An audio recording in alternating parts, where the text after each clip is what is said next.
สวัสดีค่ะเด็กๆป .6 ทุกคนพบกับวิชาภาษาไทยและคุณครูกล้วยหอมนะคะวันนี้คุณครูจะมาชวนเด็กๆทุกคนเรียนกันในหน่วยที่1การอ่านคำในภาษาไทยนะคะซึ่งเรื่องที่เราจะเรียนกันในวันนี้นะคะก็คือเรื่องของการอ่านออกเสียงคำควบกล้ำแท้และไม่แท้นั่นเอง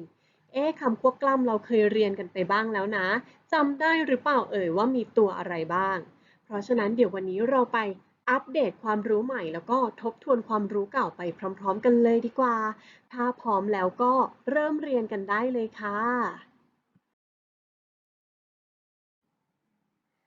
ก่อนอื่นนะคะเรามาทบทวนความรู้เก่ากันก่อนว่าคำควบกล้ำเนี่ยมันคืออะไรนะคะคำควบกล้ำก็คือคำที่มีพยัญชนะต้น2ตัวผสมสระเดียวกันนะคะโดยที่พยัญชนะตัวหลังเนี่ยจะเป็นตัวรอเรือลอลิงหรือวอแหวนนั่นเองซึ่งคำควบกล้ำในที่นี้ครูแบ่งออกเป็น2ประเภทด้วยกันนะคะก็คือ1คำควบกล้ำแท้และ2คำควบกล้ำไม่แท้นั่นเอง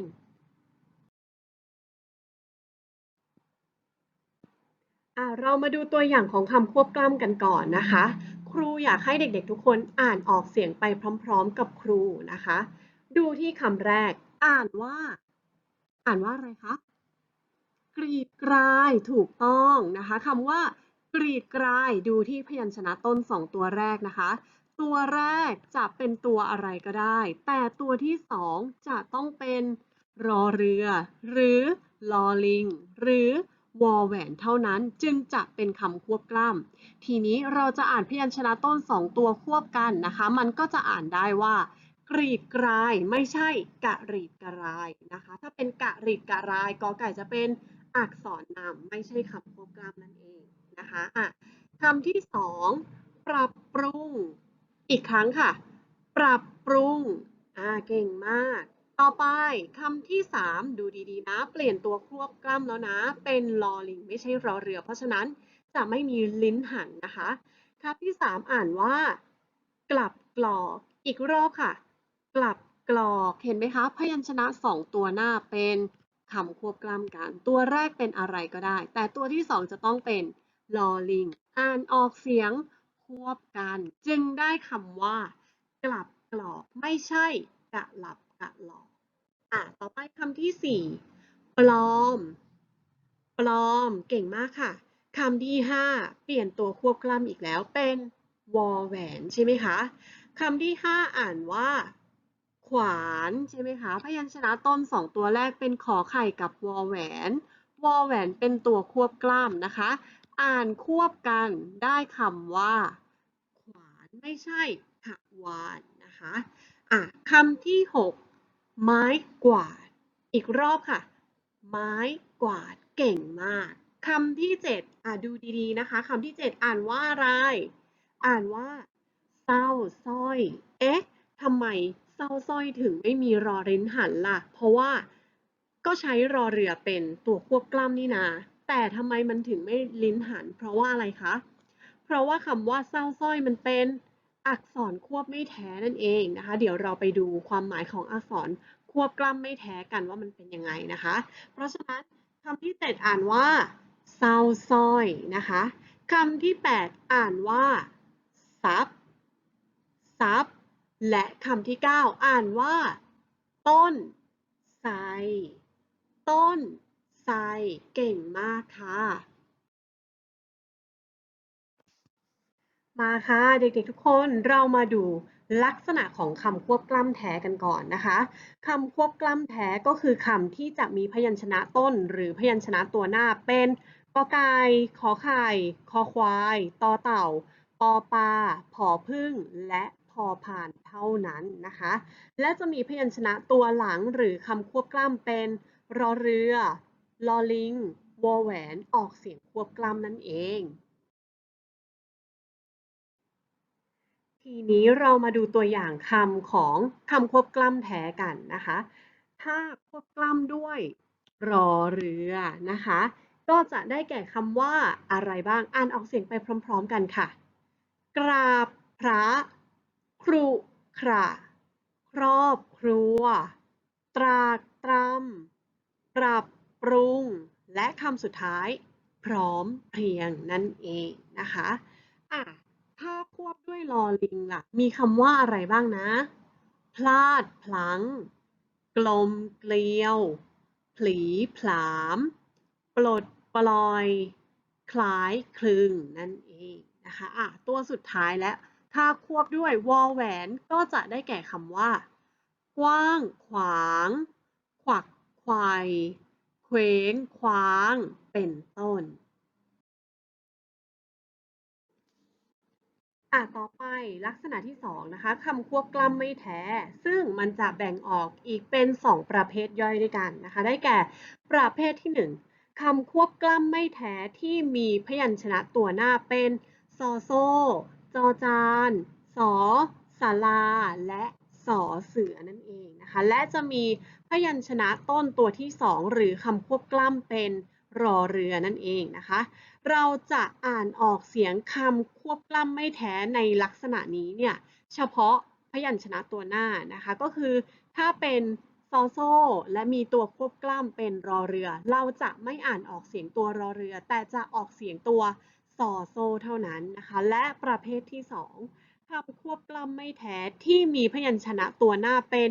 ทอทหารและมีพยัญชนะควบกล้ำเป็นรอเรือนั่นเองนะคะ ถ้าทอทหารและรอเรืออยู่ด้วยกัน เราจะไม่อ่านออกเสียงว่าทรอแต่จะอ่านว่าซอนั่นเองนะคะ เรามาดูคำตัวอย่างของประเภทแรกกันนะคะก็คือคำควบกล้ำที่มีพยัญชนะต้นเป็นซอโซ่จอจานสอสาราและสอเสือและมีคำควบกล้ำเป็นตัวรอเรือนะคะเริ่มที่ซอโซ่ซอโซ่ก็ได้แก่คำว่าอะไรคะคำว่าไซส์นั่นเองซึ่งไซส์ในที่นี้นะคะมีหลายความหมายมากนะคะอาจจะเป็นคำว่าไซส์ที่หมายถึงการที่เราเอาปากหรือจมูกไป ซุกไซส์ในพื้นผิวต่างๆนะคะหรือไซส์ที่เราเจอกันในบทประพันธ์ตามกาบตามกลอนต่างๆที่แปลว่าทั้งนี้ทั้งนั้นอะไรเป็นต้นนะคะซึ่งคำว่าไซส์เนี่ยเห็นไหมคะว่ามันจะมีตัวรอเรือเป็นอักษรควบกล้ำอยู่แต่เราจะไม่อ่านออกเสียงตัวรอเรือให้ออกเสียงเฉพาะตัวสอโซเท่านั้นจึงอ่านว่าไซส์ไม่ใช่สไลด์นะคะ ต่อไปจอจานก็ได้แก่คำว่าจริงนั่นเองนะคะคำว่าจริงให้อ่านออกเสียงเฉพาะตัวจอจานแต่ไม่ต้องอ่านออกเสียงตัวรอเรือนะคะตัวรอเรือจะไม่มีเสียงเพราะฉะนั้นจึงอ่านออกเสียงว่าจริงไม่ใช่จริงนะคะคำว่าจริงไม่มีนะคะลูกต่อไปสุดท้ายนะคะตัวสอสลาและสอเสือนะคะ เช่นคำว่าเศร้าเห็นไหมคะคำว่าเศร้าเราก็อ่านว่าเศร้าอ่านออกเสียงเฉพาะตัวสอสาราคำว่าสร้อยก็อ่านเฉพาะตัวสอเสือไม่อ่านออกเสียงรอเรือนั่นเองนี่แหละคือลักษณะของคำควบกล้ำไม่แท้นั่นเอง สุดท้ายแล้วนะคะเรามาดูตัวอย่างของคำควบกล้ำไม่แท้ในประเภทที่2กันบ้างนั่นก็คือคำควบกล้ำที่ใช้ทอทหารและรอเรือควบกันนั่นเองนะคะเราจะไม่อ่านว่าทรอแต่ให้ออกเสียงเป็นซอโซ่นั่นเองนะคะอย่างเช่นคำแรกคำว่าทรายนะคะทอรอไม่ใช่ทรายแต่อ่านออกเสียงเป็นซอเพราะฉะนั้นคำนี้จึงอ่านว่าทรายนั่นเองนะคะคำที่สองอ่านว่า ซับซับและคำสุดท้ายอ่านว่าทราบทราบนั่นเองนะคะทีนี้เด็กๆคะ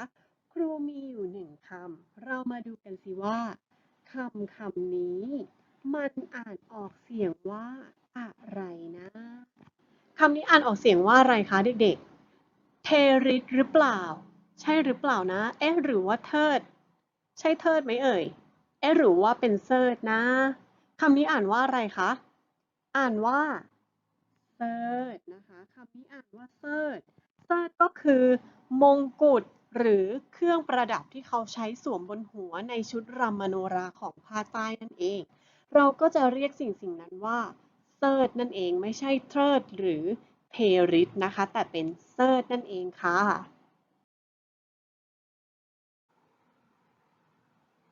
จบกันไปแล้วนะคะกับลักษณะของคำควบกล้ำแท้และไม่แท้ทีนี้คุณครูมีแบบฝึกหัดท้ายบทเรียนเล็กๆน้อยๆให้เด็กๆได้ทำร่วมกันนะคะเรามาดูข้อที่1น้องพลอยสวมสร้อยทองถือตะกร้าผลไม้คำถามคือประโยคนี้มีคำควบกล้ำกี่คำคะมีกี่คำเอ่ยติ๊กตอกติ๊กตอกมีกี่คำคะ คำตอบ3คำค่ะก็คือคำว่าพลอยสร้อยและตะกร้านั่นเองนะคะข้อที่2คำในข้อใดเป็นคำควบกล้ำไม่แท้ทั้งหมดไม่แท้ทั้งหมดคำในข้อใดเป็นคำควบกล้ำไม่แท้ทั้งหมดกอไก่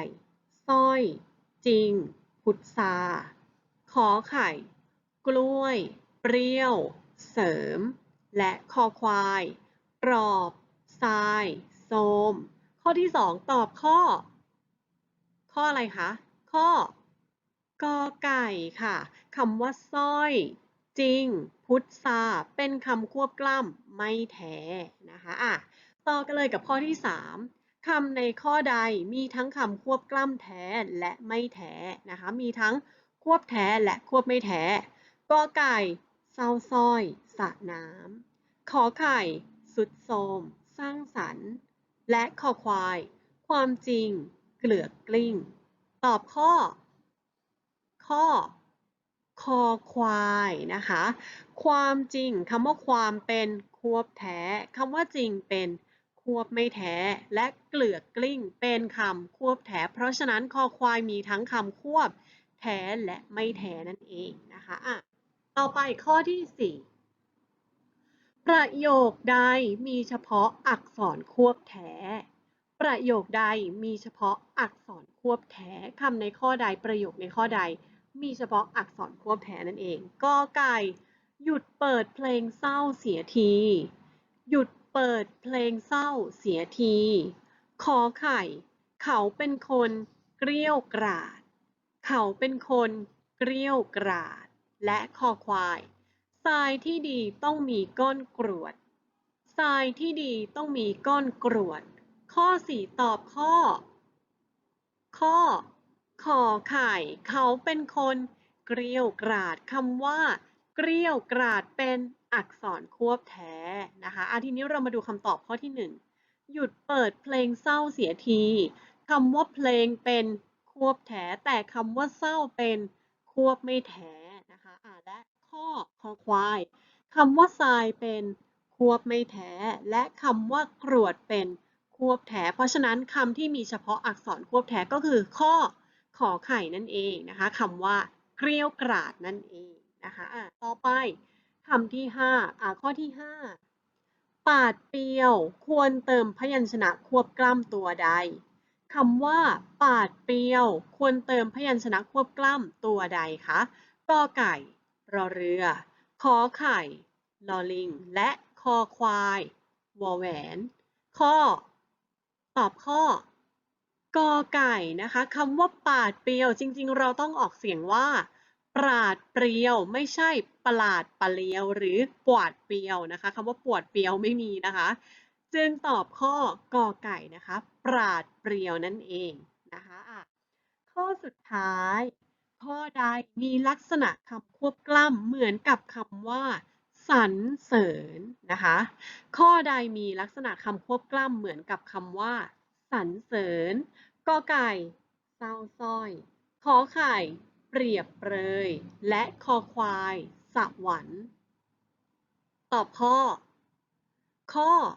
กอไก่นั่นเองนะคะเศร้าสร้อยเพราะว่าคำว่าสรรเสริญ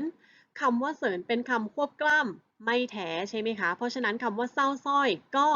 เป็นคำควบกล้ำไม่แท้เหมือนกันนะคะแล้วทำไมถึงไม่ใช่ขอไข่ล่ะเพราะว่าเขาใช้ตัวควบกล้ำรอเรือเหมือนกันนะคะแต่ว่าขอไข่คำว่าเปรียบเปรยคำว่าเปรียบเปรยเป็นอักษรควบแท้นะคะแต่สรรเสริญไม่แท้นั่นเองและคำในข้อขอควายก็คือคำว่า สวรรค์นะคะคำว่าสวรรค์ไม่ใช่คำควบกล้ำแต่เป็นอักษรนำนั่นเองก็จบกันไปแล้วนะคะสำหรับเรื่องคำควบกล้ำแท้และไม่แท้เป็นกันยังไงบ้างคะเด็กๆทุกคนไม่ยากเลยใช่ไหมคะ คุณครูเชื่อว่าเด็กๆทุกคนเนี่ยสามารถจำและทำได้อยู่แล้วแน่นอนนะคะเพราะฉะนั้นเดี๋ยวคลิปนี้คุณครูต้องขอจบไว้เพียงเท่านี้ก่อนส่วนในคลิปหน้าเราจะมาเรียนกันในเรื่องของอะไรก็อย่าลืมติดตามชมกันนะคะแล้วก็ที่สำคัญอย่าลืมทำใบงานที่คุณครูแจกไปนะคะเรื่องคำควบกล้ำแท้และไม่แท้ถ้าทำเสร็จแล้วก็อย่าลืมส่งถ่ายรูปนะคะส่งงานมาให้ในไลน์ของคุณครูได้เลยนะคะสำหรับวันนี้ คุณครูขอตัวลาไปก่อนนะคะ ขอบคุณที่ตั้งใจเรียนและสวัสดีค่ะ บ๊ายบาย